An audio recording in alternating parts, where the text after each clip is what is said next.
Welcome to another episode of the Spoon Mob Podcast. This week I am joined by Chef Kate Koo. She's the executive chef and owner of Zilla Sake in Portland, Oregon. Don't let the name confuse you. It's not just a sake bar or anything like that.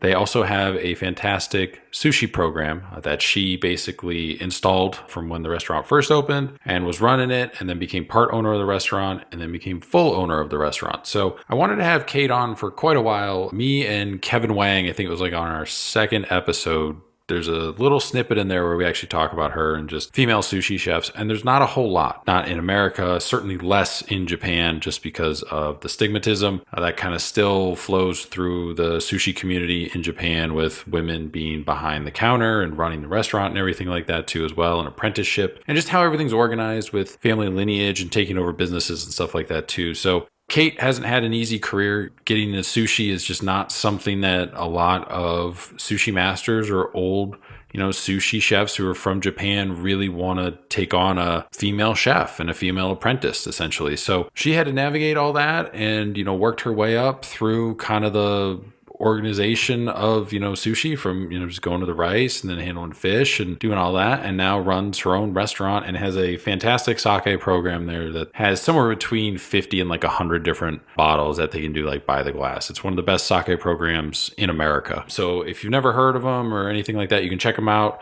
on Instagram. You can follow Kate at Kate Yanagi Koo, so Kate and then YANAGI KOO. That's her Instagram handle. And also the restaurant you can follow at Zilla, Zilla, Sake, SAKE, PDX. And it's all no spaces, no underscores, anything like that. But those are the two accounts that you can follow for the restaurant. We get to talk sushi, her career, and sake. So this is kind of a great 100th episode for us. This is our 100th interview episode. We've had more episodes that we did with different concepts and stuff like this, but in terms of just the interviews of chefs and sommeliers and restaurant owners, this is our 100th one. So couldn't think of a better guest to have on.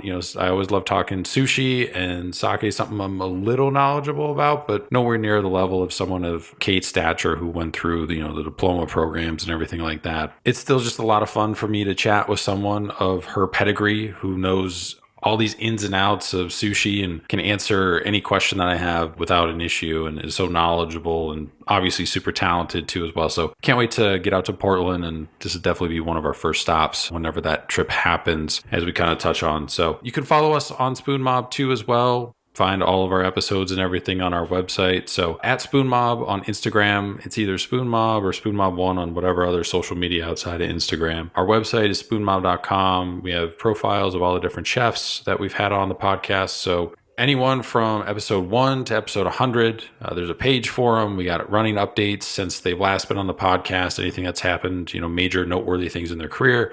Move to a different restaurant, open a new restaurant, start a new concept. We kind of put that in there. And then once they come back on the podcast, if they do, we talk about it and cover it, and then it goes into the episode, and we'll just keep a running update for everybody's page. But everybody's got a page up there. It's always, the top is kind of the latest episode, and the bottom is the earliest episodes. And there's a handful of sushi chefs that are on there that I had great experiences with. Haven't had them on the podcast basically because they are only fluent in Japanese and I am not. So maybe one day that's something that will change, and we'll be able to have some Japanese chefs on and figure out how to do a translation episode or something like that. But that's further down the road. That's just kind of a food for thought thing. You can write into the podcast. There's a contact portal on the website, or you can email us directly, spoonmob@yahoo.com. Appreciate all the questions, comments, feedback that we get from everybody. If you have a question for a chef, restaurateur, sommelier, feel free to write that in. We'll incorporate it in the next episode that we can, one that kind of fits the best with whatever your question is. Usually, as long as it's not something that we covered during the research portion, that we go through with their career. If it's something that they answered on their own, or we'll kind of swap it out, but we'll get it in there on one of the episodes for you, and then we'll email you or hit you up on Instagram, let you know when that episode with your questions coming out, so you kind of be part of the podcast, and we kind of continue it that way too as well. So it's one of the fun things that we do. New episodes are on Thursdays. They drop on YouTube a week later. So if YouTube's your preferred platform, you're behind a week, but just hit us up on one of the podcast apps. We're on all of them, got all that stuff updated. Everything should be good to go. So if you find any issues or any episodes that don't play, just shoot me an email, shoot me an Instagram, shoot me a message through the website, whatever. Just let me know what episode it is and what player that you're using, and I'll get it corrected. There shouldn't be any outstanding issues from anything. I think I got all that taken care of, but just in case I missed anything, just hit me up, let me know. But you can go through the backlog of the catalog. If you haven't listened to all the episodes, I encourage you to do so. There's always something great in there for everybody, I feel. Even if it's something, you're not super into wine, or you're not super into vegetarian cuisine, or don't really understand fish or anything like that. We have an episode on kind of all that stuff, and I think it's all valuable information that you should check out, especially if you're into food, or maybe there's one of the things that you don't understand, or even if you are super knowledgeable on one of those topics too as well. I think there's something in there that maybe you didn't know, or maybe that'll kind of jog your memory or something like that, and make you go, uh-huh. But without any further delays, this is my conversation with Chef Kate Koo, the owner and executive chef at Zilla Sake in Portland, Oregon. Thanks again for taking some time out of your day and coming on the podcast. I know you're busy. You're running a restaurant there, and looks amazing. I have not had the pleasure to formally be there for food or anything yet. Portland is on our short list. I still want to do like a Pacific Northwest trip. We've been to Vancouver and Seattle and San Francisco, but I kind of want to hit all those, and Portland, just kind of run down the PNW coast there. So hopefully sometime soon, that's kind of like one of the top level like dream trips, if you could kind of build it out. Hopefully we'll be able to kind of check out Zilla Sake for ourselves and everything, and what you have going on. But before we kind of get to your sake career, and then also owning the restaurant and everything, I always like to start at the beginning with everybody and their career. So how did you kind of first get involved? Because you're originally born in Seoul, grew up in Oregon. At some point, you're working in Arizona before you go to college in Hawaii. So how did you first get involved with restaurants and cooking? So my first experience in a restaurant was not cooking, it was dishwashing when I was 15, and in an Italian restaurant that a bunch of my friends were either currently or previously had worked at. And I feel like within our group of friends, it was kind of this rite of passage almost to dishwash at Mozzie's. And I had eaten there actually as a kid quite a bit with my parents. And so it seemed like a good, natural first step. High school student just looking for a part-time thing. So I started as a dishwasher, and then I did a short stint actually in fast food at Taco Bell. And I have to say, because people are always like, what? I'm like, hey, first of all, I was in high school. It's a decent, high school job. You learn a lot of structure and food safety guidelines and all that kind of stuff. But honestly, even as a sushi chef, I've been a sushi chef now for 22 years, and there are things that were part of my training at Taco Bell, believe it or not, that I still employ in what I do now, and kind of my mode of operation with things. Not a lot of things, but there are definitely things that they teach about being efficient and being clean, just those kinds of things that actually really stuck with me. And then after that, I graduated from high school. I started working in a Japanese restaurant. I think at the time it was like one of the only Japanese restaurants in the town that I grew up in. And it was a place that my dad frequented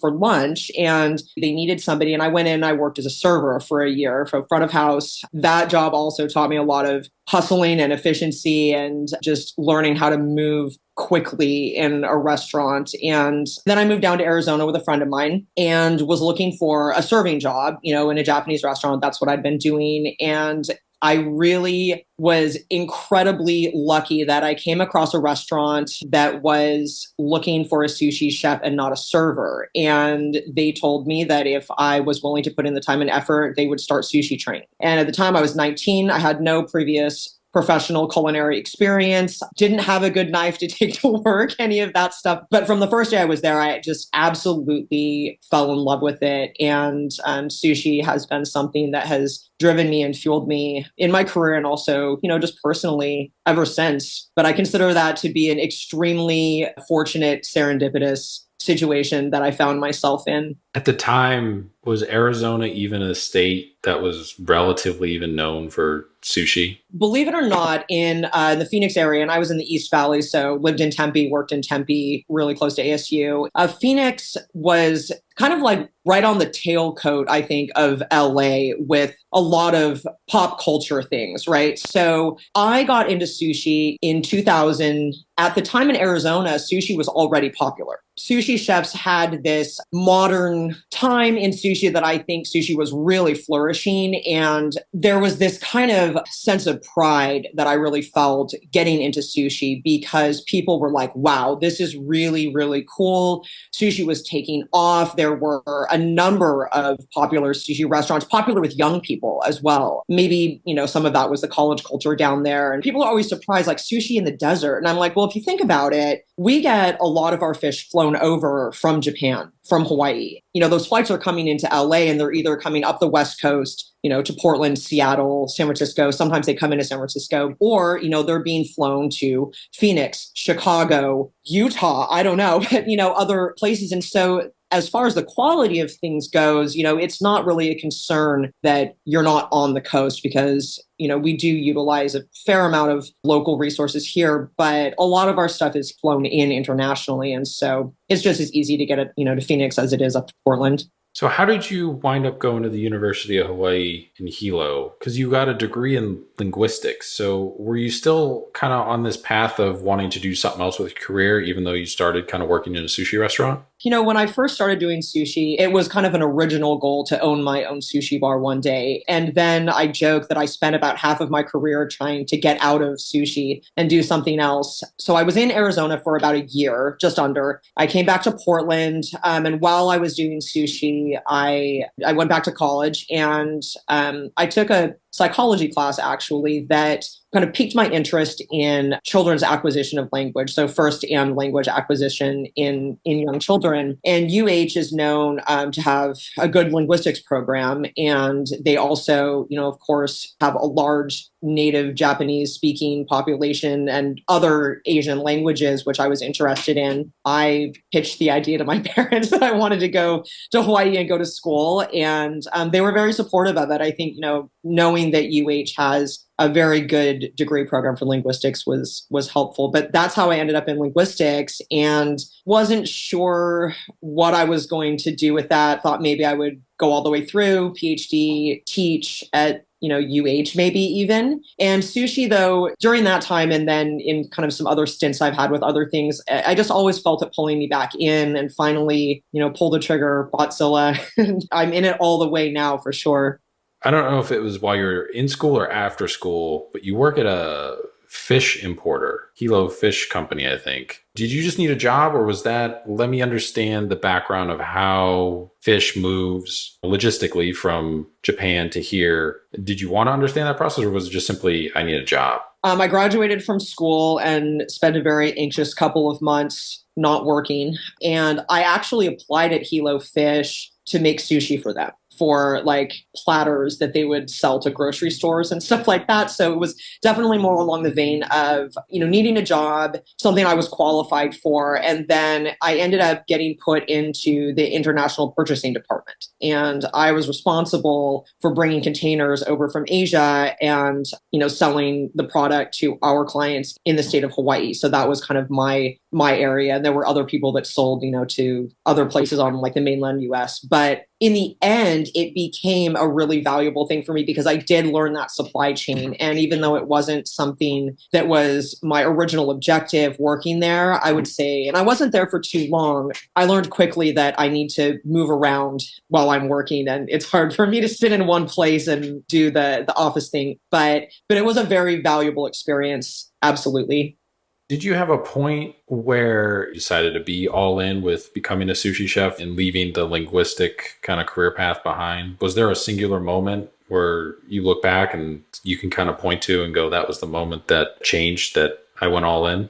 I think it was more of a progression for me. So, kind of to fill in another intermediary story, after my stint in linguistics in Hawaii, I moved back, started at Zilla in 2008. So I've been there for a long time. And during that time, even I went back to school again to go down the path of doing a master's in mathematics to teach math. Like I said, there have been all these different times when I was trying to get out of sushi, get out of the restaurant business. But I think the combination for me was at Zilla, I came in as the head sushi chef. In fact, I was the only sushi chef originally, and I helped set up the sushi program there and got that going. There was a friend of mine who I helped train to do sushi there who had been bugging me for a long time. We should really do our own thing. We should really open a restaurant. I'm like, yeah, I mean, maybe at some point. The stars kind of aligned all at this one time where the owner of the restaurant was ready to do something else. I was ready to, at that point, actually to move on and to open my own place. And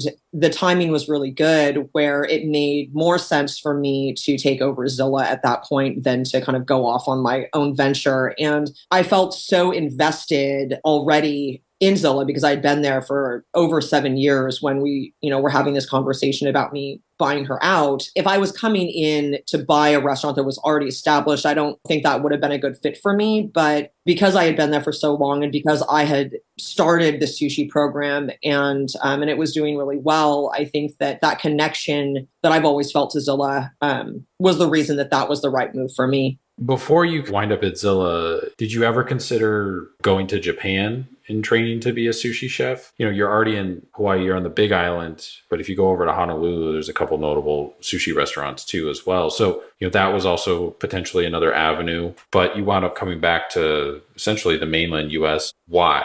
After I left Hilo Fish, I found myself back in a hot kitchen. Actually, well, and I say back in, but I really don't have much experience in hot kitchens. But I found myself in a hot kitchen as a daytime prep cook. I mean, I liked the job. The job was great. And working 9 to 5, Monday through Friday in a restaurant is almost unheard of. So the hours were good. And I liked the people and everything. But I was offered a job back in Portland as a sushi chef. In Hilo, where I was, Hilo is a pretty small town. It's the second largest city in the state of Hawaii, but it's, like 45 to 50,000 people. So there weren't a lot of sushi opportunities there, with kind of what I was looking for. So when I got offered the job back in Portland, I originally turned it down. I was like, I live in Hawaii. I didn't at that point have a whole lot of intention of coming back anytime soon to Oregon, but I thought about it. It was an opportunity that I couldn't pass up. And so that was not at Zilla. That was at a different restaurant, but that's what got me back to Portland.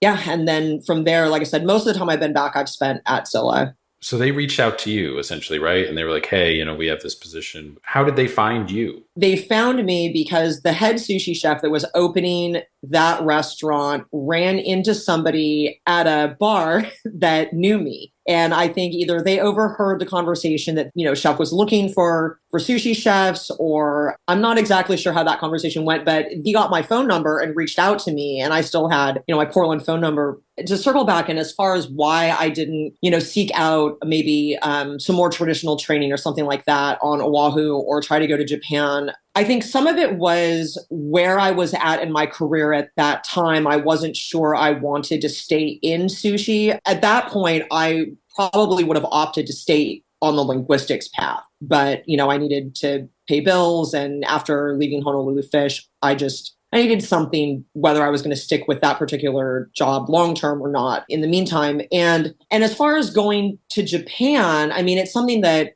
for a long time, early on in my career, I dreamed about, going to Japan, getting some really serious training. But as I always say, I've got 2 strikes against me as a sushi chef. I'm Korean and I'm a woman. And I mean, really the third strike is I'm American raised. So for an older Japanese sushi chef in Japan to take me on as a student, not to say that it wouldn't be possible, but it would be very unlikely, I guess. That being said, in the US, I was lucky enough to be trained by a couple of older Japanese gentlemen that were hard enough on me to really help kickstart my sushi career. And I will always be grateful to them, for the influence that they had on me. You never went to culinary school. All your training was pretty much on the job and in restaurants. I always ask this to anybody who has a chef background that comes on the podcast. If somebody was in your kitchen now, today, came up to you and they're like, hey, I want to open my own restaurant one day. Do you think I should go to culinary school? What would you tell them? I would tell them that it depends on the type of restaurant. It also depends on the person, because I think there are some people who having that very formal training would benefit them greatly if they were looking to open their own restaurant and run something later on. I think there are other people that can pick up just as much and gain just as much knowledge from hands-on experience. And I think that while culinary school is definitely worthwhile for a lot of chefs that I know coming out of culinary school, you still kind of start at the bottom of the pile. So that 4 years or 2 years, whatever you choose in school doesn't mean that when you come out, chefs who are hiring look at you like you have 4 years of experience. They want that hands-on experience in addition. But I think, yeah, a lot of it is, the type of food. Do you want to do classic French cuisine? If that's the case, then it might be a really good option for you to get that formal training. If you want to open a sushi bar, I'd say probably not, because sushi training is classically an apprenticeship. And that's the way I like to run my sushi bar. We do a lot of training and a lot of education, but where sushi is at now, I also know that that can be difficult, for new sushi chefs to come by. So when you land at Zilla, and like you kind of mentioned, you were originally supposed to replace somebody, but turned out there was no actual sushi bar yet. So you wound up opening the sushi bar side about, a year after they originally opened. How challenging was that to build that from scratch? Like, you have this experience from training under these other sushi chefs and doing it, but now you're opening the concept essentially by yourself. I felt fairly well prepared to do that. It was an opportunity that I was excited about. And I remember getting off of the first phone conversation that I had with the original owner, and I was literally jumping and running around my apartment at the time. So I was ecstatic for that opportunity. Again, I thought I was replacing someone. I didn't realize I was going to be building it from the ground up. But truth be told, it was not the first sushi bar that I started for someone else. The first time I only had about a year's worth of experience, and I found myself, I joke at Zilla about how, this is not the first time this has happened in my career where I think I'm going in as a sushi chef, or I think I'm going in to replace a head sushi chef, for an opportunity. And I realized I was not only building the menu and the sushi program, but I was literally building the sushi bar. So screwing the tables together, deciding where everything was going. I think coming into Zilla, I felt a lot more prepared than the first time. I was not prepared the first time. It was much more fly by the seat of my pants. The second time, I felt like this is something that I could do. And I did. It's been a long road of progression and a long road of evolution at Zilla, but myself, with the help of many, many other people along the way. Zilla's amazing. I'm very proud of it. And I'm grateful to so many people that have been a part of, what we've done over the years and where we've gotten to today. But it really all started with screwing that prep table together the first day that I came in. Once you kind of get it all constructed, in terms of kind of the supply chain and getting product and getting fish, were you able to leverage kind of any of your contacts from your fish importing days, or did you have to build that from scratch too and just kind of reach out to whoever you knew kind of had quality ingredients through different contacts or recommendations? I couldn't use Hilo Fish as a purveyor directly because Hilo Fish is really big and they actually supply suppliers, I guess would be a good way to explain that. They're a little more behind the scenes. I had previous contacts from other jobs that I had had. I knew people that I could call to get product. And I have one sales representative now that I literally have known for 15 years, ever since, other than my time in Hawaii. He and I have known each other a really, really long time. I guess maybe it's been more than 15 years. I'd say 20 years. And then with that 4-year gap while I was gone, but back in 2000, from 2001, 2002. Were you able to utilize any local ingredients? And I only ask that because the Portland culinary scene is a very local, try and support farmers and stuff like that. Were you able to use any fish, or was it really about the type of fish that you needed kind of had to come from Japan, just in terms of quality and style and type?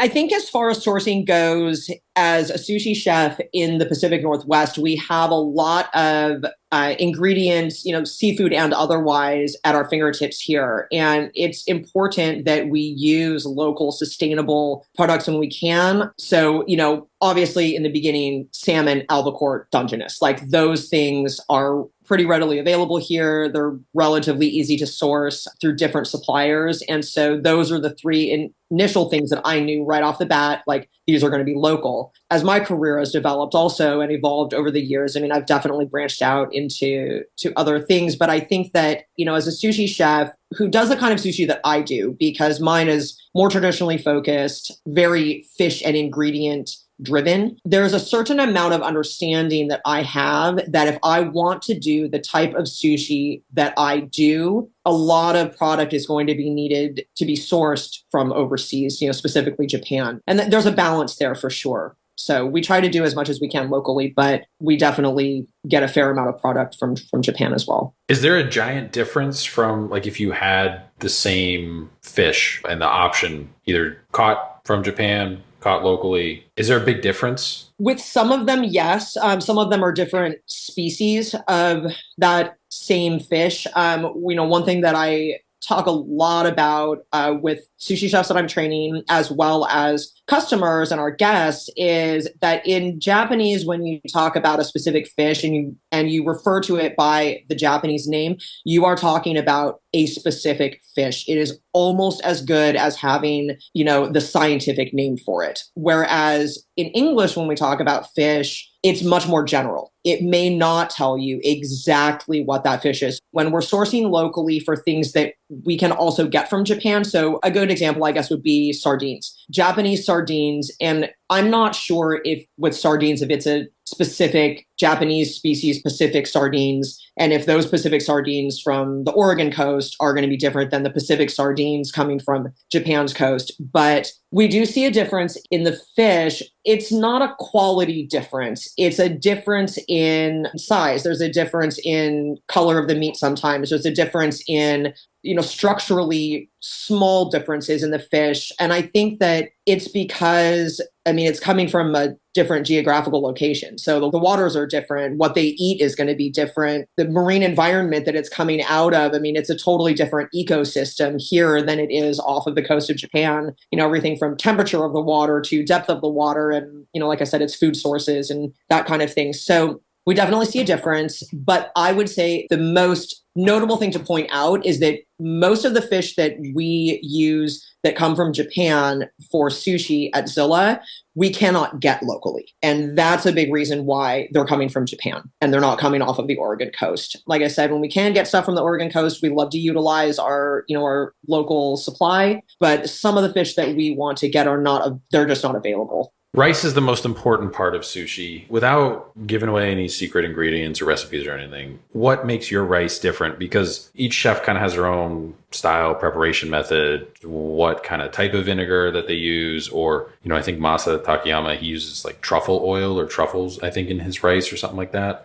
Is yours traditional? Is yours like slightly tweaked to a personal specification or preference? I like to think of our rice as being traditional, or at least as much as I can say about the rest of our sushi, traditionally focused, right? We use a proprietary blend of 3 different vinegars. 2 of those vinegars are red vinegar. One is very, very dark. The red vinegars are made from sake leaves or kasu. Using the red vinegar, that's an old school thing. It's an old school edomae sushi thing, Tokyo style sushi. And that wasn't something that we started doing, or that I started doing until a little bit later in my career. But the thing that makes our rice different is visually, people always ask, they say, I didn't know you could use brown rice for sushi. And, we have to tell them this isn't brown rice. It's California premium short grain sushi rice. And then we talk about the vinegar. So I think the akazu is a big thing that sets us apart. I don't think that there are a lot of sushi bars locally who are using the amount and types of red vinegar that we use. I think there is another sushi bar that uses like one type of akazu. I think nationally, even, it's not super common to see brown colored rice that's actually white rice colored with the akazu. The other thing is it took a long time with the red vinegar and the blend of the 3. So we use a rice vinegar and then 2 different types of red vinegar. So the proportions of those vinegars, also the proportions of the salt and sugar and konbu that we use in the rice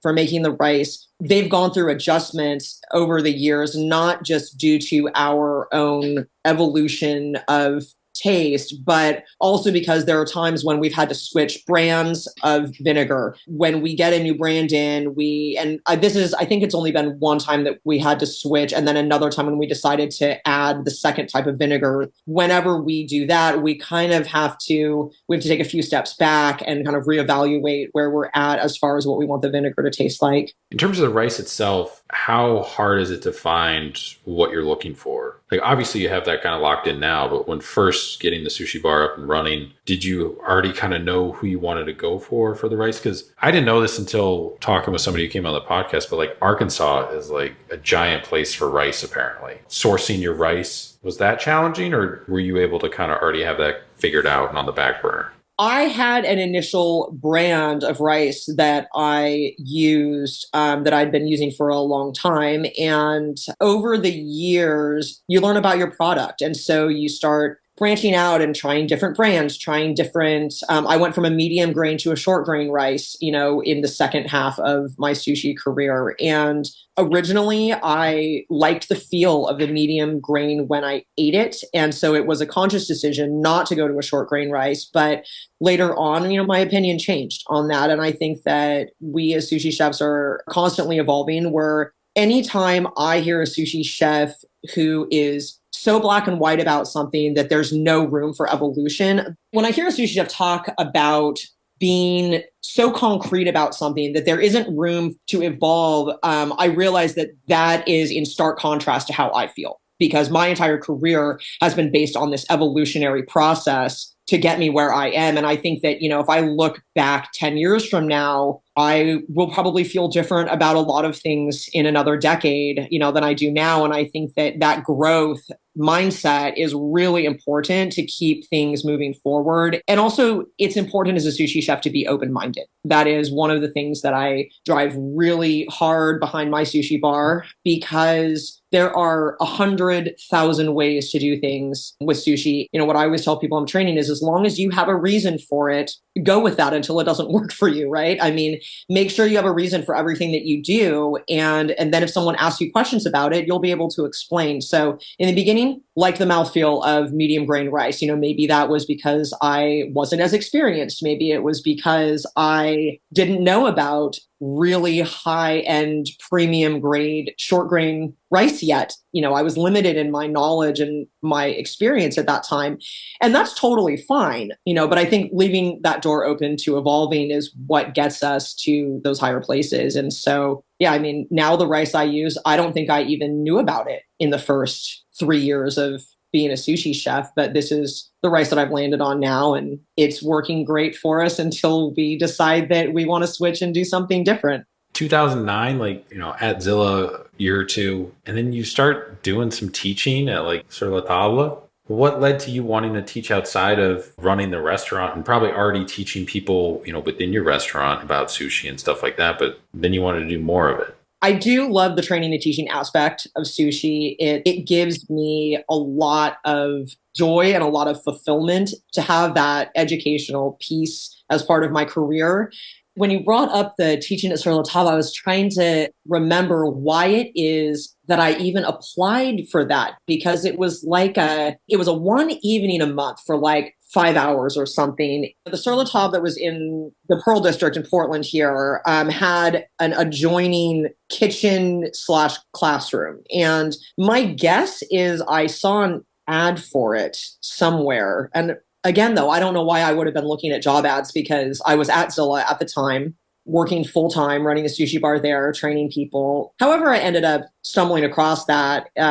It was really fun. It was great. I think I spent even more than I made at Sur La Table on kitchen items while I was working there. They gave a pretty good discount at the time, so I think most of my earnings, if not all or more, went back into the company. But yeah, it was a fun side thing. I taught a Korean cooking class once there as well, and it really wasn't for the money. It was definitely just to have that additional teaching piece. Fast forward a handful of years, 2016, you wind up becoming co-owner of Zilla, and then a couple years later, you take over the whole restaurant. But how did the opportunity to become a co-owner happen? It was with the person my friend and co-sushi chef, a person who I had trained, a significant portion in their sushi journey, who had been bugging me to do something on our own. At that time, we learned that the owner of the restaurant would be willing to sell because, she was ready to move on as well. And so we went in together to buy Zilla. And then I think it was a couple years later, I ended up buying him out. With taking over like already an established restaurant, already there. You're already working there for a number of years. Is that easier or more difficult than going out, starting your own, trying to find financing and all that stuff if need be, or taking over a completely different, unfamiliar restaurant that maybe is for sale? Like, which one of those paths is, I guess, the easiest? Or do they all have their own challenges? I don't know that there is an easiest. I think that they all have their own benefits and their own challenges. I very naively thought, because I had been at Zilla for so long, that I totally knew what I was getting into. And I quickly learned that being the owner, co-owner, or sole owner is a totally different can of worms. So, my biggest challenge, and I think the biggest challenge, whether you get a bank loan and start your own restaurant, or, you are, on the hook with investors, whatever it is, or you're just financially at a place where you can throw your own money in, whatever it is, starting a brand new operation, comes with the challenge of not having a platform yet. So you're building your own foundation there. That being said, there are benefits to building a foundation from scratch and not having things that are already in place, because you design it from the ground up. Whereas for me at Zilla, I had the benefit of having built the sushi program myself from the ground up, but the rest of the restaurant was already there and also had gone through quite a bit of evolution, in the 7+ years before I took over. My position is unique because I am a working chef who is the sole owner. So I do not answer to a larger parent company. I do not answer to a board of directors. I do not answer to investors. I am my own boss, for better or worse. And that also comes with its own challenges. My biggest challenge is balancing the owner aspect and all of the operational stuff, which is really more of a day job. I work currently 4 nights of service a week as a sushi chef in my own restaurant. And that balance sometimes gets the better of me because I want to be 100% at both things. I want to be 100% as the owner, and I want to be 100% as a coworker and a sushi chef alongside 2 other sushi chefs that I work service with. And inevitably, I have to be 50% and 50% because I have to oversee the whole thing. That being said, that 50% is for me personally. I mean, I have a head sushi chef, a designated head sushi chef who I am extremely grateful to and for, who does an outstanding job of running the sushi program for Zilla. But when I'm there, I am still working a full shift as a sushi chef. And that balance, I guess, for me, that I have to give 100% to the sushi bar as in run it, but I want to give 100% of myself. And that's just not always possible. That I do have to split that focus. That same year, you wind up passing WSET's level 3 sake award certification, also with distinction. Did you start at level 1 or 2 originally? Why did you want to pursue certification in sake? I mean, obviously the restaurant had a sake program when you first started and everything. That's kind of what they're known for. And that's grown considerably, which I want to get to. But what led to you wanting to get into the field of sake and being certified in it? Before I was the owner, John Gauntner is one of the world's foremost highly revered sake experts. He splits his time between Japan and the US. And I had taken his level 1. He has 2 levels. The second one is taught in Japan. So I took his level 1, and this was a number of years before I became owner. Sake for me became a secondary passion when I got to Zilla. I liked sake before that. I even had a favorite sake before that. But at Zilla, when I first came in, we had about 45 sake on the menu, and which was an astounding number to me at the time with very little experience with the beverage. And, most sushi bars have like 3 or 4. I quickly also fell in love with sake and the stories, the history, the fact that most of our sake at Zilla, and still is to this day, very small, family owned, like many multi-generational owned breweries, very small artisan batches of this incredible product. And so it was kind of a natural progression for me to get into sake because I was at Zilla. And it was necessary for me when I became the owner because now I was in charge of deciding what sake was going to be on our list and I wanted it to grow. So I think by the time I took over, I think we had like somewhere between 60 and 80, I want to say. And then that grew. I mean, and really, let's get real. Like you can't have too many more than 80 or it starts getting a little, I think we pushed it up to about 95 at one point, and that was, we're like, okay, all right, we can't take on any more than this. But so the W set for me, or once I became the owner of Zilla, and I felt like any continuing education that I can get in my field, especially that will benefit me as the owner of my establishment, is a good thing to do. Interestingly enough, there is no WSET level 2. There may be now, but at the time there was only level 1 and level 3. And level 1, my sake mentor told me, and he was also my instructor for WSET. He was like, you don't need to take level 1 because you've already done John's class a number of years back and you have enough experience and knowledge that you should just jump right into level 3. What was the most challenging part of the exam for you? The essay questions are extremely open-ended. And it's one of those, the more information you give, the higher you score, but they don't take away points for not including something. So you know how they used to score the SATs, I think, where like a correct answer is worth whatever and no answer is better than a wrong answer, I guess. These essay questions were things like, you are making a Junmai Ginjo. Describe the process. And what they want to hear is all of the steps and as much detail as you can possibly put into that answer. So we're talking, things like, I'm choosing to use this kind of yeast because it yields this aroma and these flavors. The yeast was isolated in 1957 in, Kagoshima or wherever it was. I mean, they want as much detail as possible. And it's a lot of information to remember, especially when you're dealing with such a simple open-ended question. Every sommelier has like one style of wine or one wine region that like got them hooked on wine. Was there a style of sake or a specific brewery or anything that kind of got you hooked?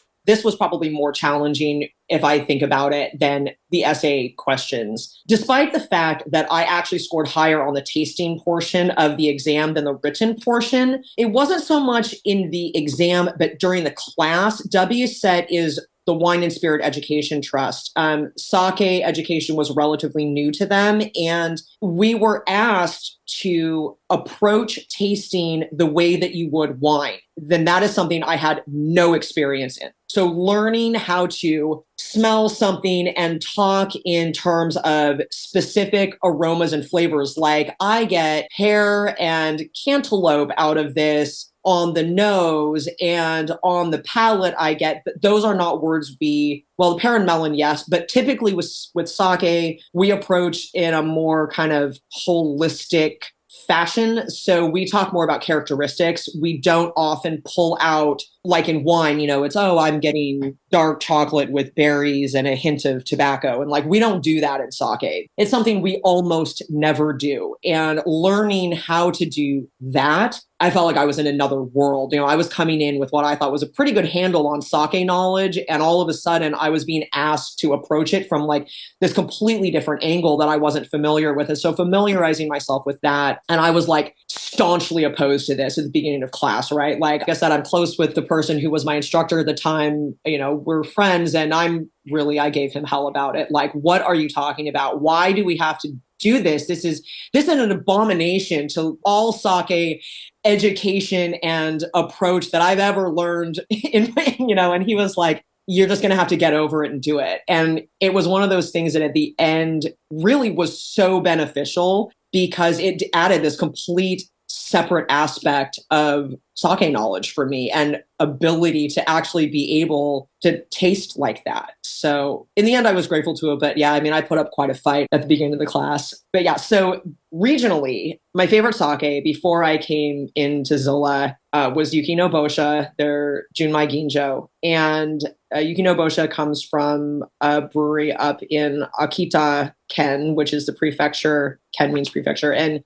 it's about 40 minutes south of Akita-shi, which is Akita City, and it's along the coast. It gets really cold in the wintertime, and it's great for brewing. The water, the temperature, the town is fantastic, and it's one of my favorite places on earth. So that for me, any sake really from Akita has a special place in my heart, but specifically around this area, the town's called Yuri Honjo. Any sake from that brewery is like on the very top of my list of all sake of all time. After kind of all that happens, I think 2017, you guys do a renovation. What all did you change? What all did you kind of fix within the restaurant? Was there anything that you always kind of had your eye on? Like, if I ever get the chance to fix that, whether it was a table or like a window or whatever. Yeah, I know we're doing all this over here, but that I want to do that too. No, so we wanted to expand. That was the original purpose. So we actually took over the address next to ours and busted through the wall. And that was like the main focus of that renovation. We call it the renovation, we call it the expansion. And that became our, what we call the bar. So we have the sushi bar and we have the bar. The original bar that housed the sushi bar, the liquor bar, the dishwasher, all of those things were behind one bar in the original space. We moved that bar over to the bar side, and then we rebuilt the sushi bar. And that was another really important part of that expansion and renovation, because we built a metal frame, faced it in wood, and we wanted it to look like a more traditional Japanese high-end sushi bar. So we got rid of the showcases. We now have drawers underneath that we pull that are the refrigerators where we keep the fish during service.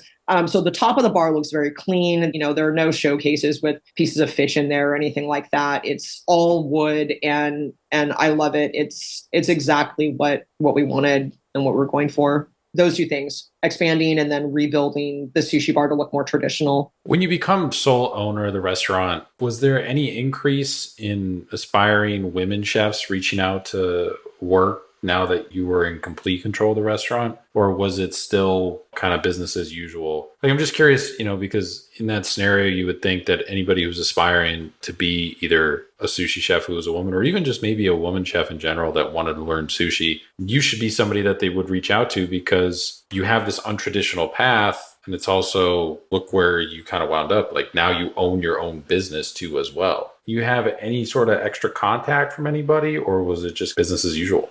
I will say that business as usual for me has always been interested in and trying to support more women getting into sushi. So as far as the business as usual, I would say, yes, it was still business as usual when I became the sole owner, because that's something that was not just on my radar, but something that I really tried to incorporate into my career as much as I could, even before I was the owner at Zilla. And there have been multiple women sushi chefs that have come through Zilla that I've trained. Those were, one came on before I was owner, stayed on, and then the other came on after I was the owner, but not after I was the sole owner. I have had people reach out, and I will say, one, I'm not always great at the correspondence, because I get about 100 emails in my inbox a day, and sometimes I do miss things. But I will say that it is difficult because, I've had people who are women who, like, they want to come stage. They want to come. They're like, oh, like, I've been cooking. I really want to get into sushi. I'm super inspired by your story. And I'm always extremely flattered. And I'm always extremely honored that they reached out. But logistically, it's difficult because behind a sushi bar, you can't really just do a quick stage. Like, somebody's in town for the weekend and they're like, hey, I want to come learn about sushi. Because for us, training takes just as much energy as learning. Unless you're planning on making your career sushi, if you want to move over to the sushi side from, the hotline side or something, like, I'm always thrilled to train and guide and support women in any field that is male dominated. So whether it's sushi or something I don't know about, I think it's a wonderful thing. I think it's something that, as we evolve as human beings, that we just need more of, more influence from more diverse sources with everything. That being said, it is difficult in sushi, like, unless you live in Portland and you're looking for a sushi job. I mean, you could live in Portland, be looking for a sushi job, whatever your background and your gender and your age is. Like, the most important thing is that you live here and you can actually come work. for me, staging somebody for a few hours, if they want to come check out Zilla or see what sushi chefing is like, it detracts from my ability to be a sushi chef. Being a sushi chef, just doing the job itself is extremely difficult. So any time that you take away from it also has to be worth time taken away from it. Like the person has to be serious. You can't just come and stage for a day. Like you're not going to learn. That's the other part of it too. You got to be committed, at least for a certain amount of time, maybe not your whole life, but for enough of a time that you're going to be in it. And I think that one thing that hotline cooks and chefs who come over to sushi realize is there isn't a lot of crossover in that Venn diagram. We will be asking them to do things that they are taught in a hot kitchen. Don't ever do this. And they have to really reprogram and rewire their brains. We do a great deal of cutting toward ourselves, things like that. Sushi just operates differently. And I think having both hot cooking experience, and, sushi experience is an amazing thing in a career. I mean, I think that the more well-rounded you can be in whatever field you're in is always a benefit to you. But I feel like there are more sushi skills that you can employ if you were to go from sushi to hot kitchen than moving from a hot kitchen into a sushi bar. And so for that reason, it is difficult because staging is really a short training session, but the things that you will learn first are going to take 6 months to get comfortable with.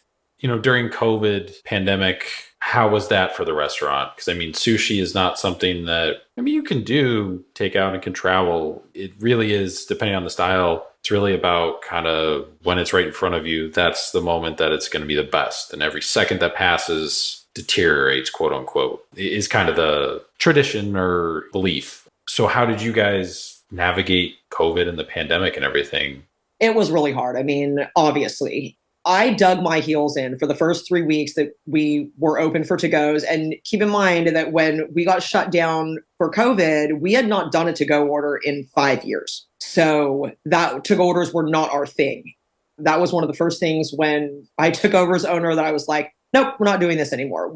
Our sushi is meant to be eaten right away. I don't want it to go home in a box, sit in somebody's car for 90 minutes while they run to the store or whatever, and then get eaten later. So I was like, we're not going to do sushi to go, even when we reopened for to go. So we started with bento boxes, and we were trying to do kind of some traditional-ish Japanese things. We did nikujaga, which is a beef dish. We did sukiyaki and chicken karaage. We really tried to branch out and do these other things. After about 3 weeks of that, we were getting to-go orders, but I was like, this is not going to sustain us. And people kept asking, oh, when are you going to do sushi to go? Well, we're not really planning on it, but after a few weeks, I realized in order to survive this, I'm going to have to just bite the bullet and we're going to have to do sushi to go. And that being said, we now actually still do to-go orders. So I kind of doubled back on my original thing, taking over as owner, this isn't something we're going to do. And now we're still doing it. I think the time now is different, obviously, than it was 8 years ago when I took over. And there are still some bumps in the road that we're navigating, even left over from COVID and the pandemic. For the most part, we are back rolling along, doing what we do, and we're busy. Things are great. But there are definitely things that come up where I'm like, oh, okay, so we're not 100% back to normal here. There are definitely things that little potholes in our way that are causing some bumps. And so for that reason, we've decided to keep the to-goes. We don't do many to-goes now, maybe 1 or 2 a night. As everyone was saying, that pivoting for us was like a 180-degree pivot because I really didn't want to do sushi to go. And I had to realize that if I wanted any chance at the other end to be able to reopen and still have a restaurant, that we were going to have to do sushi to go. That being said, in some ways, the pivot was not much of a pivot for us because we just decided to do what we always had done and put it in a box instead. So the menu was the same. We offered the same sushi. We did keep the karaage going during that time, and it is still on our menu now. But as far as the sushi goes, I didn't want to change too much because I didn't want to have to pivot back if we had the chance to reopen. And in the end, I'm glad that things worked out the way they did.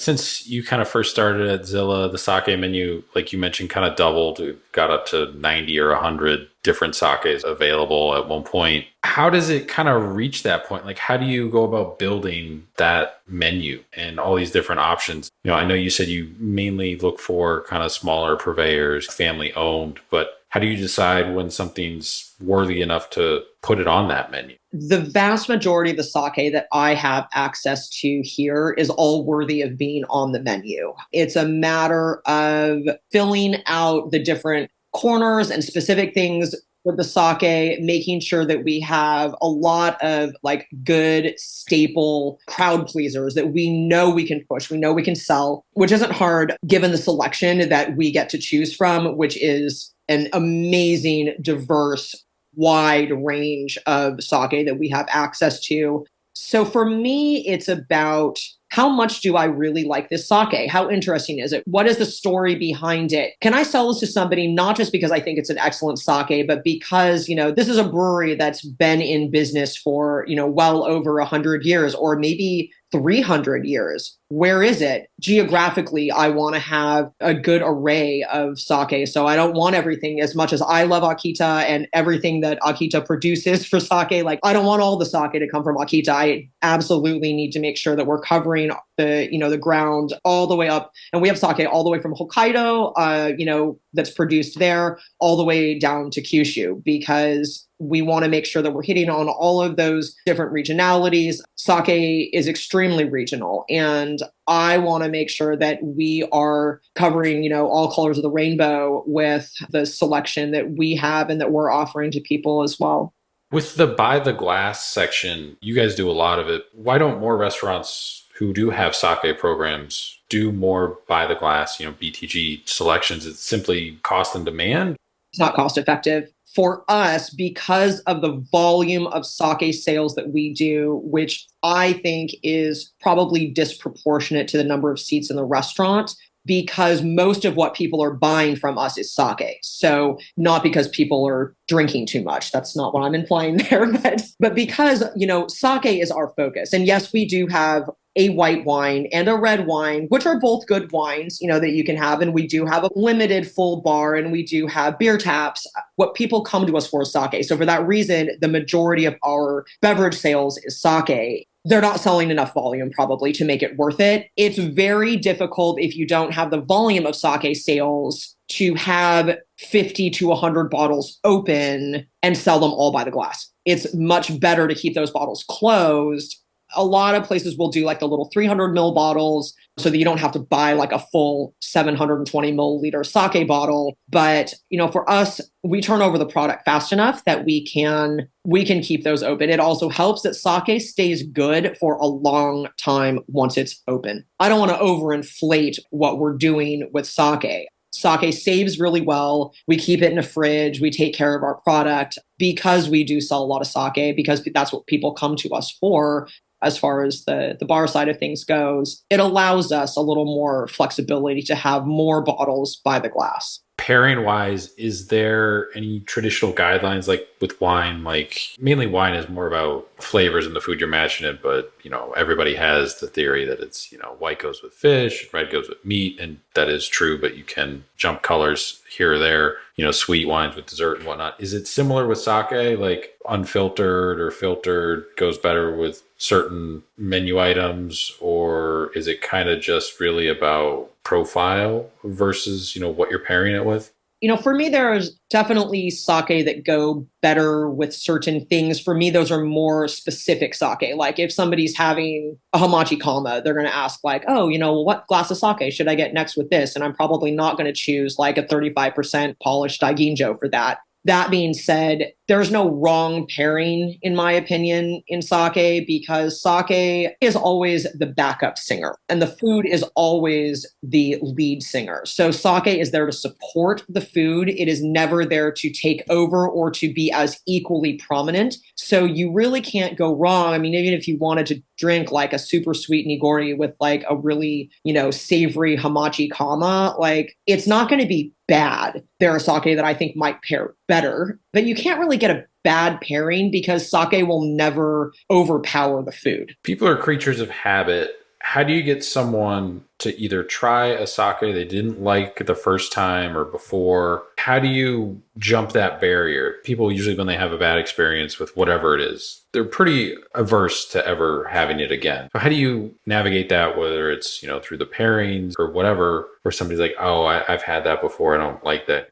We talk about what a wide variety of sake there is out there. So I believe that there is a sake that everyone can find palatable. Maybe sake won't become their favorite beverage. I mean, we like to try to make sake everybody's favorite beverage, but maybe they are just a diehard whiskey drinker and they're like, you know what? This is never going to really be my thing. I still think we can find something that they will enjoy. And, we have everything from really, really dry to really sweet and gory. We have sake that are bolder, earthier, floral, fruity, delicate, like the full range of flavor and aroma is there. And I think that we just try to learn more about them and what flavors they like. And then we pick something. And we always say, as if you don't like what you order, we'll figure that out for you. We want people to be comfortable, to explore. Sometimes it's a matter of doing a flight for them. So we have flights at Zilla, and right now, although we will be changing this in the future to go back to having some set flights,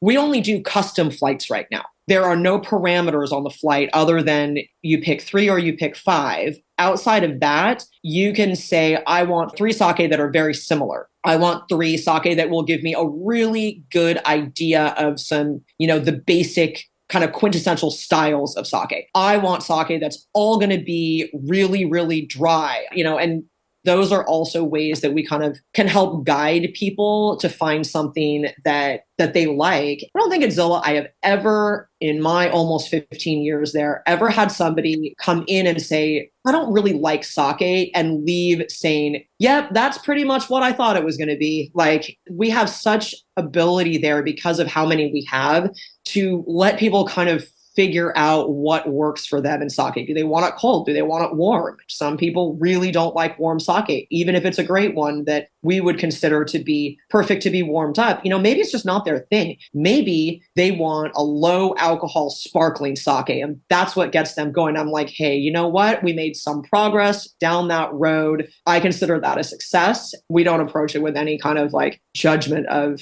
somebody's like, I'm really into like the cloudy sake. We're not going to go, what? Oh, you must be an amateur. Like, no, I mean, everybody's in their own place on their own journey as far as finding out what they like and don't like. And that's okay. We're just there to supply the sake so that they can figure that out for themselves and get as much input as they want from us. Mentoring younger chefs, you're pretty passionate about it. Has that gotten easier or more difficult due to all the challenges facing the hospitality industry over the past couple of years? Wages, inflation, the Me Too movement. People have left, the industry. I don't know if people are necessarily coming back who have left or if there's just a new crop of people or what. But traditionally in sushi, you're kind of supposed to have a mentor, right? But that's not something that you had in your career and your journey. I know that's something that's super important to you, but has that become easier or more challenging over the past couple of years to keep pushing forward with that? The easy answer is that it's become more challenging.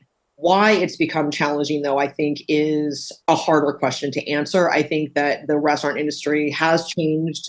Some of that's due to COVID, some of that's due to life and the evolution of what the job market looks like. A lot of it does have to do with what we pay in wages now. And when I started making sushi, I am honestly proud and very humbled to say that I made $6 an hour. And at the time, that was great. Plus tips. I mean, I was really stoked about that, but now just speaking specifically to the wage thing, like I have had to really reevaluate the words worth and value in terms of like monetary compensation for what chefs are doing, because I can't look at it the same way that with the same like metrics that I did when I started sushi. I mean, I have to understand that was a long time ago. That is not where minimum wage is at right now. I think $6 an hour was like just over minimum wage or minimum wage when I started. So, now minimum wage is like it's creeping up to almost 3 times that. So I have to look at that compensation piece very differently than just belly aching about the fact that, oh, well, this is what I have to pay somebody with no experience now. It's not about that. It's still about somebody being serious about what they do. And whether that means they're a sushi chef for 1 month, they better be serious about it for that 1 month for me, in my opinion. I want to see if I'm going to train them, that they're serious about it for whatever amount of time that they're in. There are a lot of people who get into sushi that realize that it's not for them. And that's totally fine. When I'm training, I ask that for the time that you give me behind the sushi bar, you understand that that's time I'm giving you as well. And that for that 8 hours a day or 6 hours a day or 10 hours a day, whatever it is, you're serious about it during that time. And I think that as we watch the younger generation of sushi chefs come up now, we're kind of in this interesting part of something that I witnessed like over the last 10 to 15 years. And that is, with the popularity of sushi growing, there are more people who want to be sushi chefs. I'm going to take a stab in the dark at this. I would guess that there are less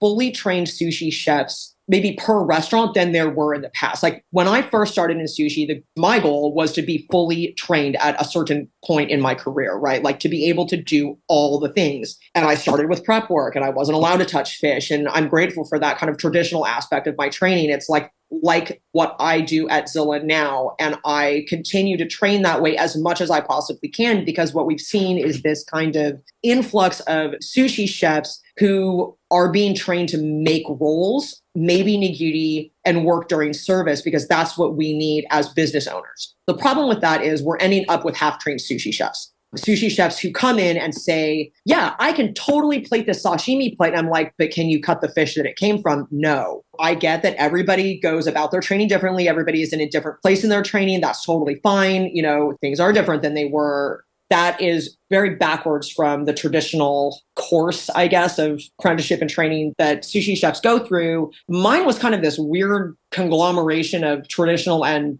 totally non-traditional training. I found it important for me in my career to make sure that I appreciate the traditional side of training.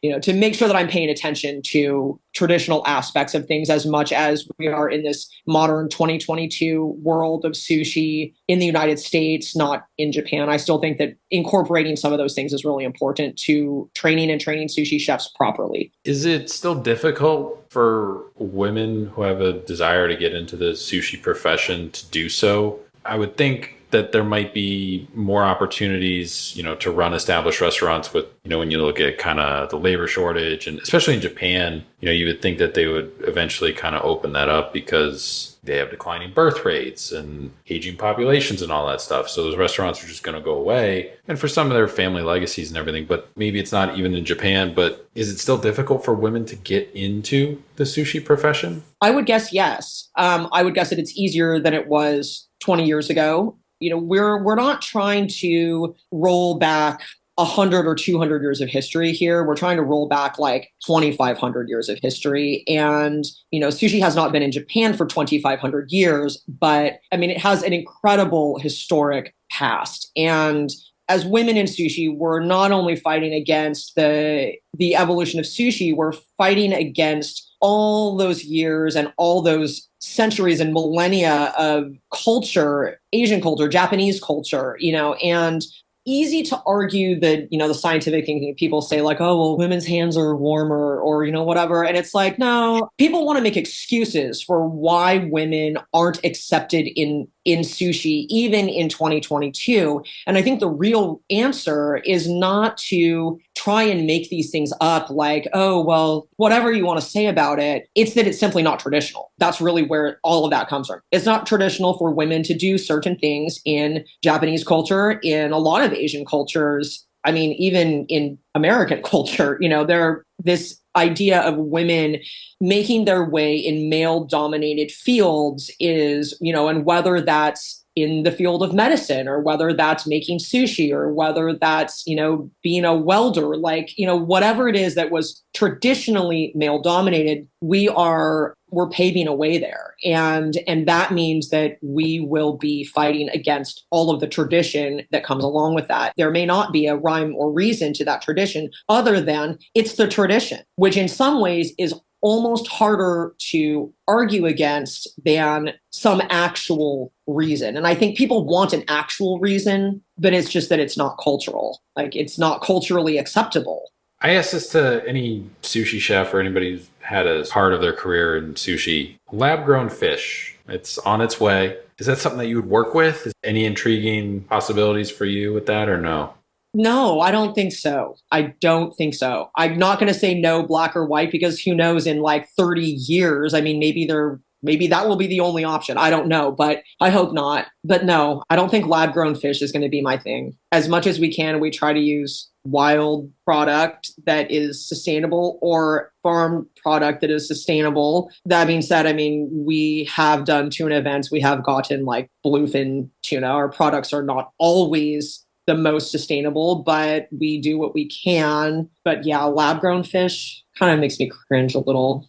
I will say the caveat to my answer is I know nothing about lab grown fish or the potential that we will be able to be supplied with lab grown. I don't know anything about it. That's just my initial like knee jerk reaction to would you want to serve sushi that was grown out of a cloned scale or something? And I'm like, no, I don't think so. I would much rather go in the direction, hey, let's use all these really small bycatch products from the ocean. Let's get away from the bluefins. Let's get away from the large. Let's really focus on sustainable fishing, small fish that we have an abundance of. Some of my favorite fish for sushi, small fish that are, they're pretty abundant. We rarely get gigantic fish that take, years and years to grow. I would much prefer if I had the option, hey, like, in 30 years, would you rather serve lab grown fish or would you rather only serve like sardines? I would go the sardine 110%.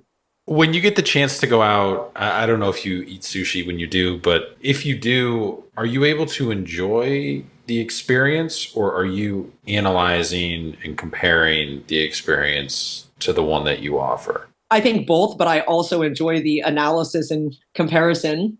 I don't come at it in like a snooty, holier than thou type, judgment about the sushi, but comparison and analysis of the food you're eating, I think it's always an interesting thing. And I think that, more often than not, it can help chefs grow and develop. And I mean, I've certainly gotten inspiration for things that I've done down the line by eating sushi at, this place or that place or overseas or whatever. And I'm like, oh, that's really cool. What ingredients could we use to do something kind of along those same lines at Zilla?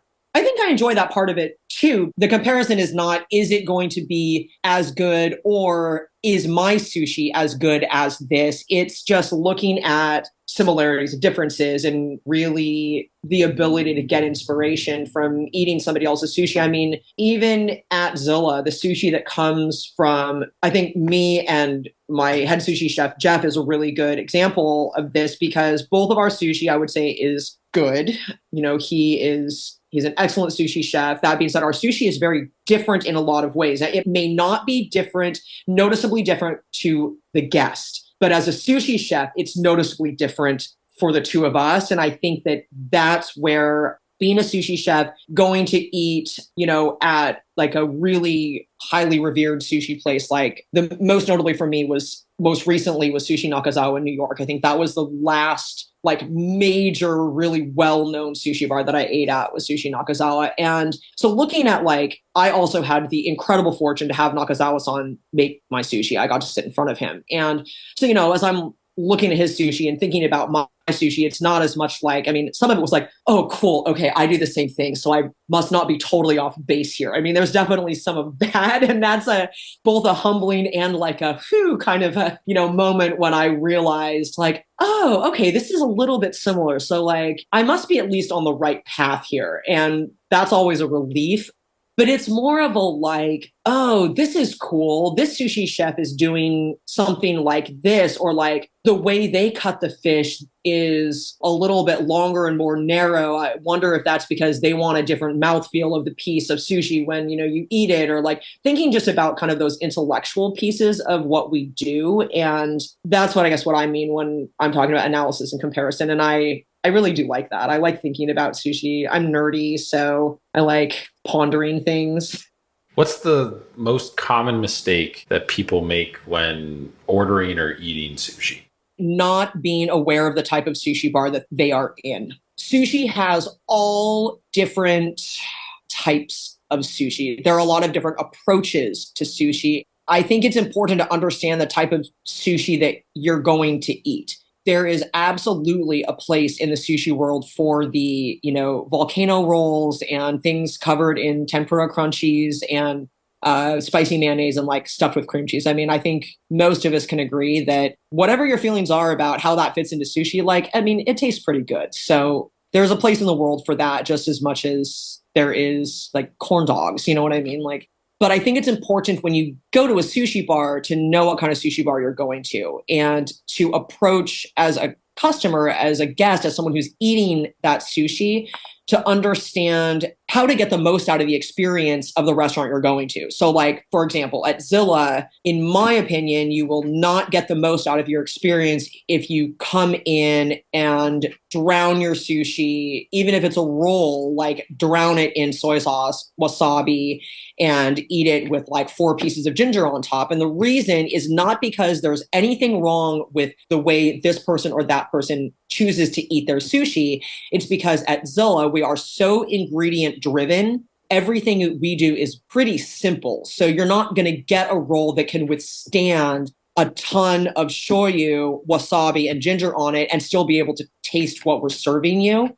Often we dress the sushi for our guests because we have a certain way that we like to do that. We think that it supports and highlights the flavor of the fish and the ingredients that we've chosen the best. And so I think that it's important to know what kind of sushi bar you're going to. What's next for you professionally? You're running the restaurant, you got this great sake program. What's next? Anything on the horizon, or is it just kind of continuing to do what you do? Maybe I'll go pursue that master's in mathematics once and for all.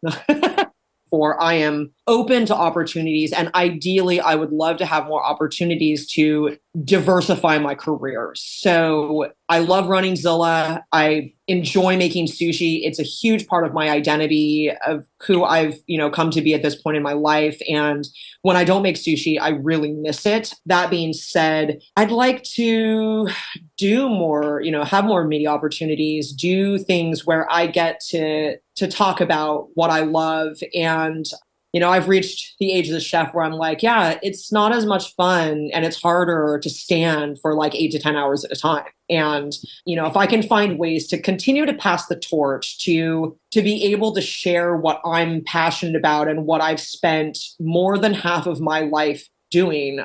When I got to the point where I was like, I have been a sushi chef for more than half my life, holy crap, that's a really long time, The whole thing for me in the later part of my career, as I was starting to train people, and as I realized that training people was something that gave me so much enjoyment and so much of just this feeling of I'm really doing something. I mean, I always felt with sushi like I was doing something. I'm providing really unique and interesting experience for the person sitting in front of me. And as I got into the training portion of my career, it became important to me to pass along knowledge. That became a huge objective for me, to not just to pass the torch to the next generation of sushi chefs, but to assist in the educational process of becoming a sushi chef, because I believe that sushi chefing is much more than knife skills. It is a mentality. To keep us in the right mentality, at Zilla, we label and date things in Japanese. We got a little relaxed about that during COVID, but now we're getting back to labeling and dating in Japanese, which means if you're a sushi chef that wants to come through Zilla, most likely we would be honored to have you. You, at some point, will need to learn how to read and write some Japanese. And that keeps us in a humble, educationally focused mindset, which in my opinion is the best place to be in for a sushi chef to continue progressing. Jeff and I often talk about the moment as a sushi chef that you feel like, I've got this, no problem, piece of cake, I know what I'm doing. That's the moment that you start to limit yourself and you start to inhibit that growth and that educational piece. And I think that the education needs to not just be around knife skills. I mean, people want to get into sushi because it's cool. And I agree wholeheartedly. Sushi, really, really cool. It's an amazing thing. And it's an amazing thing to be able to say, for me, that I've been a sushi chef for 22 years. Like, I own a sushi bar. I still work 4 nights a week as a sushi chef. I love sushi just as much today as I did that very first day that I was exposed to it. That's an amazing thing. But I think that being a well-rounded sushi chef is just as important, if not more important, than having good knife skills. And as cool as it is, I want the people who are willing to listen and be trained by me. And, even those people who don't go into sushi, but who listen to this podcast or have heard me on whatever other thing they might have heard me on. I really want to get across the message that sushi chefing is so much more than just the sushi. We are ambassadors of an entire culture. We need to incorporate these aspects of Japanese culture, language, humility, being honorable, like all these things into what we do as sushi chefs. Because without that, we are cooks with great knife skills. But this cultural piece sets us apart, and not in a sense that we're better, but sets us separate in our own niche from the rest of the culinary world. Like, we get to be part of the culinary world, and yet there are these things that we have where we get to feel really proud that we're doing something different. And I think that those other pieces, they're crucial to what we do, to being a good sushi chef. Because like I said, I mean, not that there's anything wrong with being, a line cook with excellent knife skills, but like, I was told the first day or two when I got into sushi, you are not a sushi chef yet. You cannot call yourself a sushi chef when you go out. It is a title that is earned. You have not earned it yet. It's something to be taken very seriously. And this is where that traditional side of my training, that traditional influence early on, I'm super grateful for, because I can say that I was taught humility as a sushi chef very early on. I was told never to get too big for my britches. I was told the instant you think like, yeah, this is easy, I got this, like, I don't have anything else to learn, like, then you're done learning and you're done progressing, and your career will stop at that point. You might get a better paying job, but you're never going to be a better chef than you are at that moment where you become complacent. We can't only not get complacent about our knife work, we also have to not get complacent about pulling in that cultural piece. And it's essential for moving sushi in a positive and an evolutionary direction in modern day United States, is to look forward to the future. And we can pick and choose, right? Because it's 2022. We've got women sushi chefs. We're modern now as a sushi culture, but we get to pick and choose. But it's important to bring some of those historical pieces along with us, or we will forget why we even do this in the first place. So this next question comes from the previous guest on the podcast, Chef Dave Pint. He's the chef owner of Burnt Ends in Singapore and the Burnt Ends Hospitality Group. He left behind a question for you. If you had one meal to cook and it had to be a barbecue meal, what would you cook and who would it be for? The barbecue sauce that we ate growing up in Corvallis, Oregon, was a Carolina style barbecue sauce. And the recipe came from some friends of my parents in North Carolina, and we call it Sue's barbecue sauce. It would be like my mom's barbecue chicken with that sauce. I would love to cook it for my family, and my parents, my son, my partner, my brother, maybe John and Sue Fisher. I don't who the recipe came from, but that barbecue sauce is the barbecue sauce that I always make at home when I grill. And I guess it's really like grilling, not barbecuing. I don't know. I think that people who are in that area of, the culinary world, they also get very specific about terminology, just like we do. And I am not experienced enough in barbecue, I guess, to maybe use the proper terminology for things, but that's the barbecue sauce that I would make. And I would make it for family, whoever was around to eat it. What's a question you want to leave behind for the next guest? Can be anything. Honestly, the one that comes to mind, right? I feel like this is a pretty classic question to ask a chef, is like, if you could only pick one kind of meat to eat for the rest of your life, what would it be? This next question comes from one of our listeners. They wrote in, what's the most approachable sake for someone new to the beverage to start with? Yuki no Bosha Junmai Ginjo. Is that because of just the amount of rice polish or the flavor or easy to find? Well, if you're in Portland, it's relatively easy to find, or like other large cities, Seattle, San Francisco, LA, New York. I'm not sure in smaller towns how easy it will be to find. It's because it is the most balanced sake that I can think of. It's not sweet, it's not dry, it's a little bit fruity and floral, but not overwhelmingly so. It has a nice, delicate nature to it, but it can also stand up to food. It's not good warm. That's the one thing I will say about Yukino Boshijin Ginjo. Don't warm it up. I have never, in the 15 years that I've been at Zilla, or almost 15 years, I have never met a single person that I've recommended that to that didn't like it. So this last set of questions we ask to everybody who comes on the podcast, so a nice compare and contrast across the episodes for all the listeners. Who would you say is the biggest influence on your cooking career thus far, looking back on it? I mean, the person who really had the most influence over what I do in some ways really was my dad, because he suggested that I apply as a server to the Japanese restaurant, before I was ever even a sushi chef, the one that was in my hometown. And without that, I would have never applied as a server at the Japanese restaurant in Arizona, and I wouldn't be a sushi chef. The other person I will say is, as I affectionately like to say, the two older grumpy Japanese gentlemen that were my more traditional trainers when I first started. I think they gave me an incredible foundation for what I do. And I think that without those fundamental skills, especially because I didn't have any skills coming in, I wouldn't be able to be as picky now about, what I do. I'm very grateful to them for that. I grew up cooking, with both of my parents. My sushi career, definitely my Japanese mentors, but overall, absolutely my parents, because they helped me learn about food from an incredibly young age. And that helped me just to be in food and understand it better, I think. What's one kitchen item that's not a knife that you can't live without? A toaster oven, both in my home kitchen and in my professional kitchen. It's the toaster oven. Restaurant you recommend that isn't your own. So scenario I usually give is person gets stuck at the airport, flight gets canceled. They reach out to you. You guys aren't open. Hey, where should we go eat? We got time for one meal here in Portland. You point them in this direction.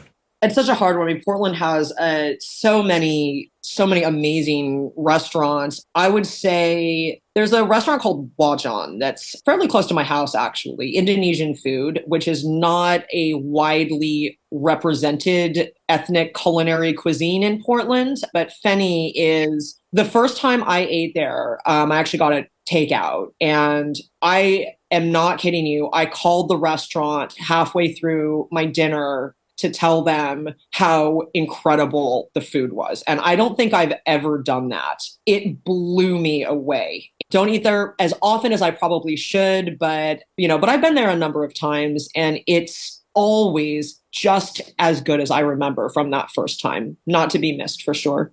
Bucket list travel destination and bucket list restaurant. So a place you have not visited yet, you still want to go to. Also a place you have not eaten at yet, but you still want to dine at one day. The bucket list destination just to go are the Maldives, the Maldive Islands. I have always wanted to go there. I have, like 50 places on my bucket list of travel destinations. I think that one is probably like the most remote of the places on my list that I have not been to. And it just is, it's so peaceful looking. It looks like the opposite of a kitchen, professional kitchen. I have thought a lot about this. As far as restaurants go, I have had the good fortune in my life to be able to eat at everything from soba window on a train platform in Tokyo that I didn't even know that place existed before, I stumbled upon it, to, Michelin star restaurants. And my best experiences and my most memorable were places that I didn't anticipate going to. And so I would say that my wish and my hope is that I will have more of those experiences in the future of restaurants that I didn't even know existed before I stumbled across them. I mean, there's a sushi place in Yuri Honjo that was like that. There's the soba noodles on, the Tokyo train station platform. There's so many of those that for me stick out. I can't name a specific place. I just hope that I have good enough luck to stumble across some more really amazing and memorable places. Craziest thing you've seen happen in a restaurant while you're working? Somebody lit themselves on fire once at Zilla. It was New Year's Eve. we used to have a whole bunch of candles in the front window and on this kind of fixed wood shelf. And all of a sudden we were like, what's burning? And we looked over and somebody had leaned against the shelves and their leather coat was literally on fire. Luckily, it's about my own restaurant, and luckily they were totally fine. But that was pretty bonkers. I mean, you don't see a lot of people aflame in a restaurant. Food or drink guilty pleasures or anything, fast food, candy, anything that's pretty unhealthy, but you just can't help yourself. Sausage burritos from McDonald's breakfast. McDonald's breakfast is really like my guilty pleasure. I probably get it a couple of times a month. I drop my kiddo off at school. I go through the drive-through and I always get a sausage burrito, hash browns, a bacon egg McMuffin with extra American cheese and an orange juice. And then I come home and I put the TV on and watch television and eat my McDonald's breakfast. That's the routine. Like I said, once or twice a month. I mean, I don't do it like excessively. Favorite Instagram account you follow? Just like the one that you never really skip over. You just always enjoy whatever it is that they post about, whether it's memes or travel photography or whatever. I am not as present on social media as I probably should be. Most of my feed is taken up with plants and cats.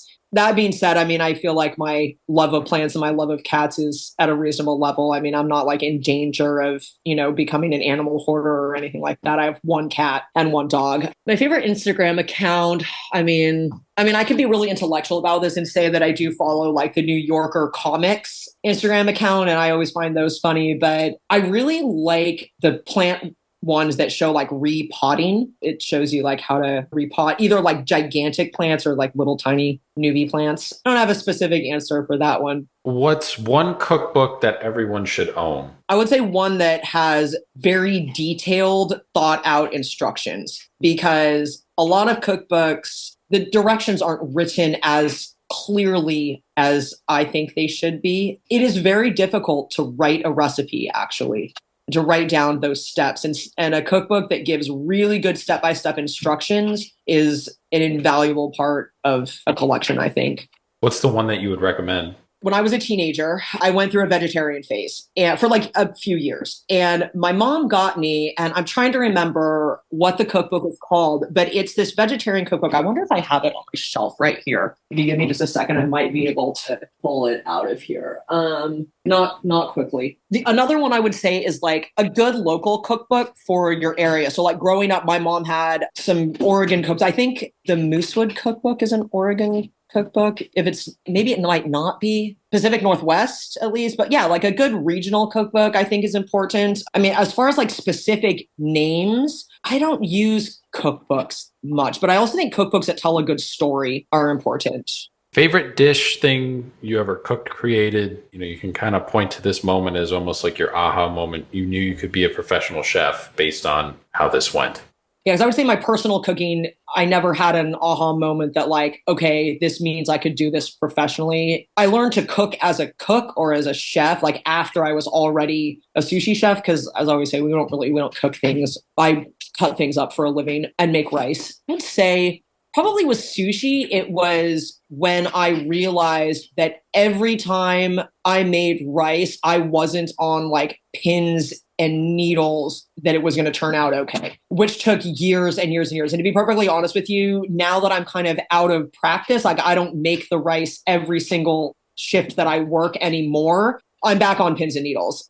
So when I'm training somebody, like working with somebody now who's a trained sushi chef, but I mean, we do things a little bit differently. So we're kind of retraining some things with him. And so I told him, I'm like, hey, for me, I mean, whenever that rice goes in there now, because I only make rice like a couple of times a month, like I feel like it's kind of a crapshoot for me too. And I'm just like crossing my fingers, hoping that I had the right combination of feeling the air humidity and like calculating the percentage of water that's going to go in. But I think, yeah, once I got to the point that, and I would also say when I was able to do what we call katsuramuki, so that's a column peel with cucumbers, we do it with daikon. When I was able to do that proficiently, I mean, because again, even now it's something that I have to think about while I'm doing, but those two things, the rice and the katsuramuki, I'm like, okay, I can do this. There's a long way to go, but I've at least got my foot in the door of really being taken seriously for this because I've got decent knife skills and I can make rice without totally screwing up a batch of rice. I'm an Anthony Bourdain fan, but not everybody is or was. If you were, is there a moment, episode, scene that always stands out to you about him? Or if you weren't, is there anybody else who was a culinary personality, Emerald, Guy Fieri, Jacques Pepin, Julia Child, somebody who was, on TV, but you always kind of gravitated towards them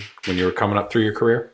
I was an Anthony Bourdain fan. I still am. And I wasn't a religious, viewer of his show, but I did watch a fair amount of No Reservations. I will never forget when he's in Namibia and he's sitting like facing the camera and he just says, I've eaten a lot of dirt and feces on this trip. And I was like, damn, that's probably really accurate. And he's talking about, they did that, was it an ostrich egg or and they made like an omelet out of it, but it was in a dirt hole in the ground. So they're breaking off pieces of this omelet, like giving it to him, and he's dusting the ash off of it. Like, how do I eat this without looking like a complete asshole, right? Like, and then the camera it's focused on him, and he's sitting on the ground, and he's just like eating a lot of dirt and feces on this trip. And it's like the same one where they throw like a pig colon or hog colon or something like in this dirt hole, probably also.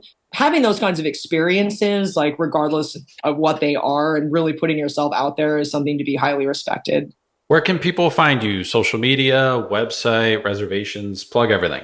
Our website is zillasake.com, Zilla like Godzilla. I do have an Instagram. It's Kate Yanagi Ku, which is my handle. We got a website. We have the Instagram. You can find me on YouTube, that eater video. If you just type my name in, Kate Ku. I have found things that I was like, oh yeah, that was a really cool interview, or wow, that was a long time ago. Periodically, I Google myself. I'm sure there will be things that pop up on there too. You can find some like old pictures from Zilla on like Google Images, probably from 15 years ago. Like, oh, that's what she looked like when she was 30. You guys are open days, hours? We're open Tuesday through Saturday, 4:30. We do our last seating at 9. Highly recommend reservations because it's unpredictable. On some days we have, we're 50% walk-ins, and on other days we are 90% reservations. And I can almost guarantee you that if it's a Friday or Saturday night between, 5:30 and 7:30, like we probably won't be able to see you. We're very, very small. I think we have a total of like 40 seats. So we definitely recommend reservations just to make sure that you can come in and have our sushi. This was awesome. Thank you again for coming on and taking the time to chat about your career. There's not many women sushi chefs, and, whenever we have the opportunity to talk sushi in general with anybody, it's one of my favorite things to eat. So I always get the chance to nerd out with people about sushi, and it's a lot of fun for me. So I don't know when exactly we'll make it to Portland, but it's on the list, hopefully sooner than later.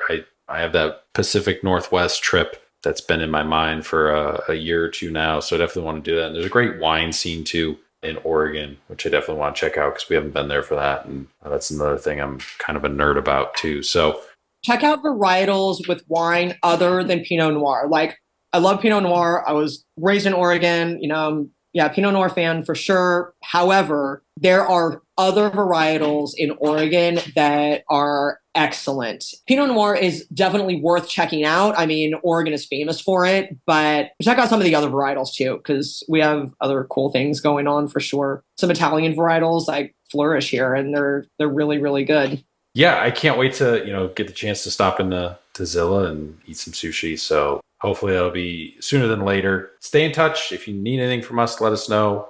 Always an open invitation for anybody to come back on the podcast. We'll talk about whatever new menu or new restaurant concept they're open, whatever, 15, 20 minutes. Always down to support everybody as much as we can as they support us when they come on. So, but otherwise, good luck with the sake program and expanding, and hopefully we'll see you soon. Thank you so much for this opportunity. It was really great to be able to talk with you.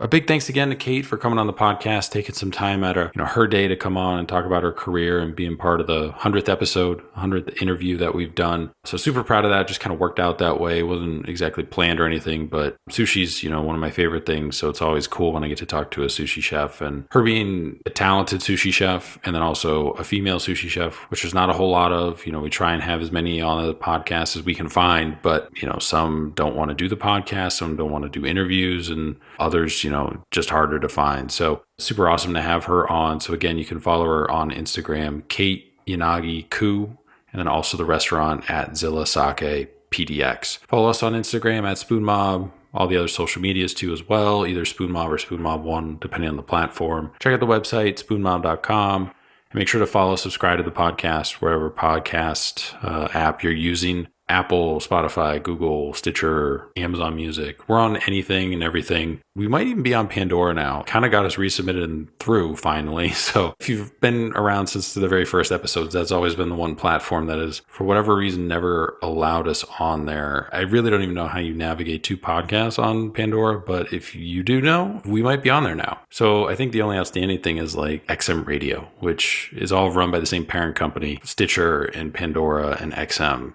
I don't know. Maybe we'll see. Who knows? Maybe they'll put us on there. If you are one of the early listeners from the early days, thank you, for being here, continuing to listen, continuing to supporting the podcast. Really appreciate it. Continue to help spread the word. If you're new, welcome. Hope you've enjoyed the episode so far, wherever you kind of first picked up, and make sure to go through the back catalog and catch up on any of the episodes that you've missed. Pretty much all the information is still relevant. Maybe there's a few recent updates, if a chef opened a new concept and they haven't come back on yet or something like that, but all the stuff from their career is still relevant. So if you haven't listened to those episodes, I encourage you to go back, and shout out to all the chefs that got James Beard Noms, BJ here in Columbus, and then also Josh Habiger over at Bastion, two Spoon Mob podcast alumni we've had on. So that's awesome to see. And I'm sure we'll be having more in the future from, last year's nominations. Rico Torres from Mixly, he got a nomination last year, so he's been on the podcast too. So we got a handful of them. Awards aren't something that I think a lot of chefs are super big on. The recognition's great, but that's kind of not why you do it. And,